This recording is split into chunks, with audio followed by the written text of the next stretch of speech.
This is a foundation of the final rule. Now, it's mine, but I'm just saying that it's important for the final rule. Acronym, GEM, stands for good enough for me.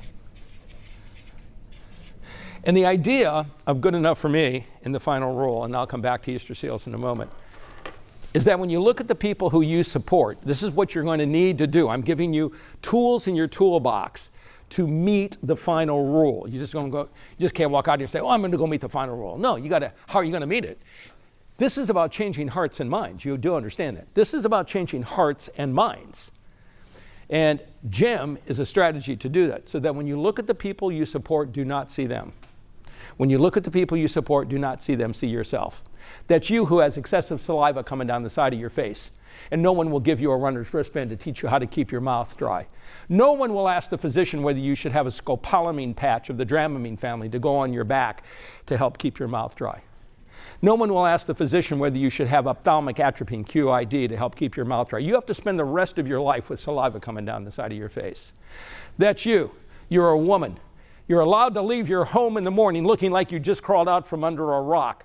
You have an ill-fitting sweatsuit with part of your breakfast on it. Your hair is disheveled. You have milk on your face, no jewelry, and no makeup. You look at the female staff who come to support that woman. Their clothes are clean. They're well-fitted. They are not in disarray. Their hair is combed. And for the vast majority of female staff, they've decided to wear makeup and jewelry. And if there's a female staff and she looks like she just crawled out from under a rock, this is important.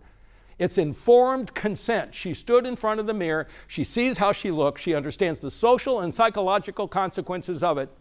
That's fine. Are you going to get me to believe that a woman who can't even tell you her name, she doesn't even know she's gone someplace after she's gotten back, has made an informed consent decision to leave her home that way? It's August, July, whatever, in California. The man and temperature is going to reach 101. The man leaves, he's 40 years old and he has Down syndrome. He leaves his home in the morning with a chartreuse t-shirt, orange silky knee shorts, white knee socks, and black dress shoes. He looks like a clown, a clown. And I turned to the male staff and I said, why is he leaving his home this way? And the staff says, I asked him what he wanted to wear. That's what he chose. It's his right. His right? I know the rights list of DDS. Look at the rights list. There is no right to be devalued, degraded, and dehumanized. It's not a right, it's a choice. And when the staff flip that rights card in your face, you don't let them get away with that. It's not a right. The reason they do that is to absolve themselves of all responsibility so they don't have to support that man in making good choices. And by the way, if you make it a struggle, you will lose. If you make it a struggle, you will lose. It's not about a struggle, it's about relationships, relationships, relationships. That's you. You use a wheelchair. You can't even reach the closet bar in your bedroom because the agency has made a decision not to lower the closet bar. That's you. You have contractures. You can't reach the brake handles on your wheelchair. The agency has made a decision not to give you brake extensions on your wheelchair, so now you're permanently mechanically restrained. And a DSP did not buy that chair. That chair was authorized by a physician, reviewed and approved by a PT or OT. How could they do that to people? By the way, don't be pointing your finger at them. You saw it. You see it. That's a decision you've made. Who's going to tell me they can't see that the person can't reach the brake handles on their wheelchair? And they cost, what, $6 more for brake extensions? This is the decision they made. That's me. I have a skin tag on my eyelid blocking part of my vision. They won't even send me to a dermatologist to have it removed. So GEM. Why is GEM so important? Because when you see the people who you support, and that is you, it hopefully will cause this. D-I-S-E-A-S-E.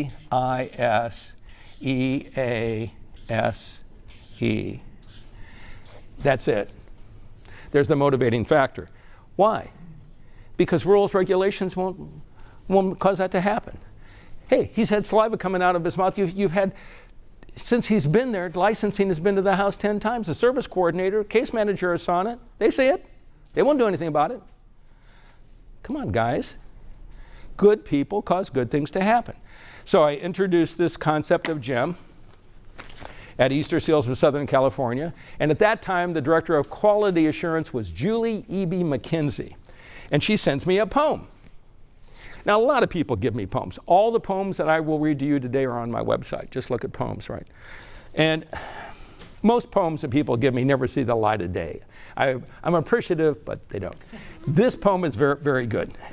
And it's entitled, Good Enough for Me. Those of you who have any responsibility as a supervisor or in training, if you make a decision, remember it's a decision, to turn your back on this and not use it with your staff, I don't know how you're going to implement the final rule. I don't know what you're going to do. You need to tell me what you think you're going to do in order to get it implemented, okay? Here it is, good enough for me. In my better moments, before I do anything with or for someone I support, I ask myself, is this good enough for me? Is it good enough for me to sit in my wheelchair with crayons and paper in front of me for an hour? Is it good enough for me to be dressed in the same clothes I wore yesterday? Is it good enough for me that my hair is a mess, my face is unclean, and my nails are ragged? Is it good enough for me never to be allowed to prepare a snack, try to eat my food myself, and pour my own drink? Is it good enough for me to wait, and wait? Is it good enough for me to have my depends changed and never be allowed to do it myself with support? Is it good enough for me to be told to go, stop, hurry up, sit down, stand up, come here, go there without being asked what I would like to do? Is it good enough for me never to have the opportunity to make a contribution to my community? Is it good enough for me to use only play money and make pretend purchases? Is it good enough for me when I never take part in a whole project from beginning to end, but only one or two steps of it? Is it good enough for me that I never get to earn my own money?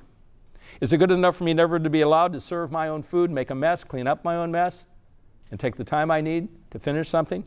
Is it good enough for me that people believe that I cannot learn, grow, make friends, and have a good life? Is it good enough for me that no one listens to what I want, what I value, what's important to me? More and more I see myself not as a person to take care of others, but to care about others. My job is to support and assist people, not do everything for them. If it were me, that is what I would want. So put on your good enough for me glasses and join me in asking over and over again, is this good enough for me? That's what the final rule is about.